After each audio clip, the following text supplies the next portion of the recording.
Check out the all-new Swanson Proscribed tape measure, the best contracted tape you'll ever see. And let's not forget its brother, the grip line. That tape grips on everything. Swanson Savage Proscribed and grip line tape measures. Welcome to Paul's Toolbox. I've gotten a lot of requests on making the cap boards and boxing in my columns like I did on here. Unfortunately, I did this fence several years ago and I didn't film it. So what I'm going to do is show you how to do the cap board and the box ends. But I'm going to do that in two parts. And we're going to start on it right now.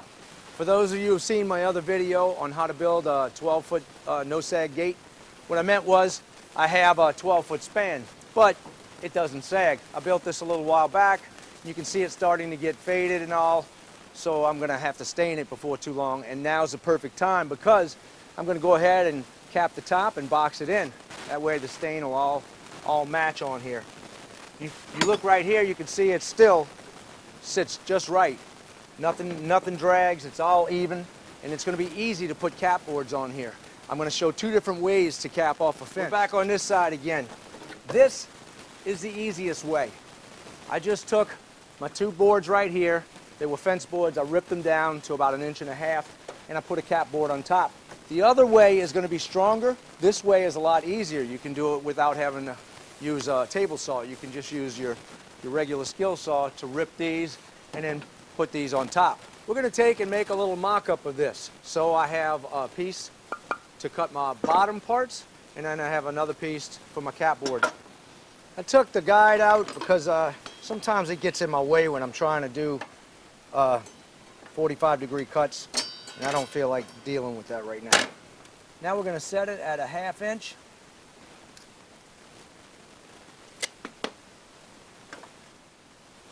And we're going to take and tilt it.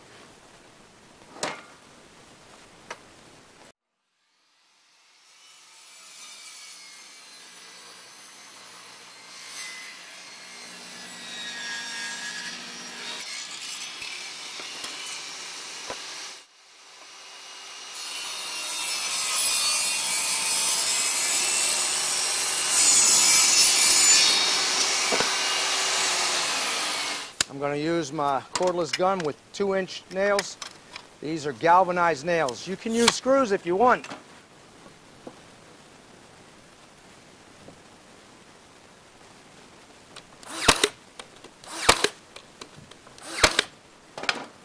Okay. Now you can take and run screws in here if you want, or just tack some 2-inch nails on the top. Let's go to the other side and see how this looks. What you'll do is you just slip it right on here, and you see if your boards are turned a little bit, it'll straighten them all out. You set it on top of there and you're perfect. This gives me a lot of meat to give it strength, and I can just run a couple of screws here and there and pull this off anytime I want to if I have to change a board out or anything. What I'm going to do though is I'm going to bring this in just a little bit more. I'm going to cut it a little bit smaller than that because I want to have a little bit more overhang than this. But the more meat you have here, the stronger it's going to be and the more stable this is.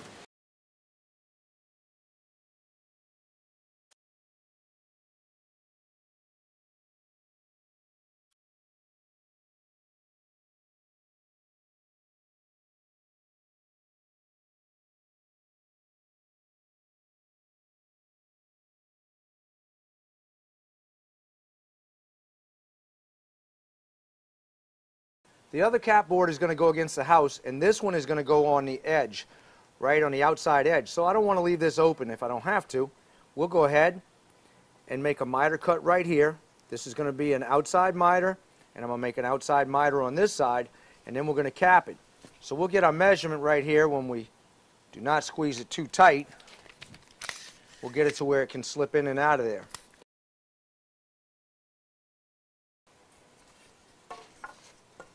To make an outside cut, we want this part right here to be my long point.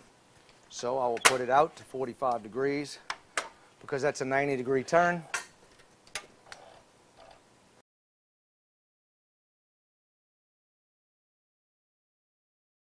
So I'm going to make a 90-degree turn on this one, and I'll flip it this way, the opposite end. I'm going to go right to the end here, because I want this even.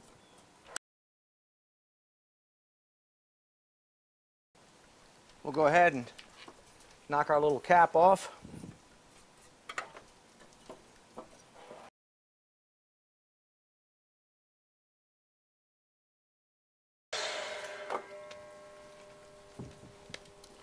Long point is 2 7/8 of an inch.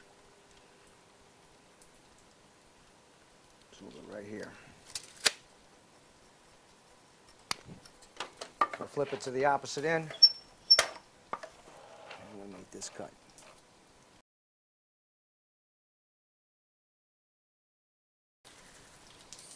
Spray our activator on. I'm going to spray it on all the sides because I want this to bond quickly. Put my glue in place. Now we'll just put it together. I know this side's right. I'll just bring my board back and pop my nails in over here. I'll get this straight. Right now I'm just going to tack it in place just in case I have to move it. I don't want to have too many nails in it. This is my cap piece, and you can see it's a little bit over right here. I wanted that because I want to make sure after I put my columns up that it butts into it. So I'll push it against there, and then I'll just go ahead and trim it off so it fits right up against the post. I'm using 2-inch deck screws. These are exterior screws, and I'm going to pre-drill some holes right here, 3 of them, so I can screw this and attach it to the fence. I want to be able to take this off anytime I want. That's why I'm putting just a couple of screws in here. It'll slip right off, and I can change a fence board if I have to or do anything like that. Now I'm going to use the countersink bit for this and run these in here, and then I'm going to pre-drill it at least through the fence board because I'm going close to the very top of the fence board, and I don't want to split it. Let's get one right here. I'm going a little bit on an angle, a little bit upward. You can do it any kind of way you want, but that's the way I like to do it. That way I catch the meat, the thick part of the other side once it goes through the fence board. Now you can take a 1/8 inch bit and just run it straight up into there. Like I said, as soon as it plunges through the fence board, I stop. I don't want to go through the other side. Another reason why I pre-drill it on this side is so it goes in here easily, and then it'll squeeze them together when it bites on this other section over here. Once it bites on that, it'll pull it together and make a nice fit.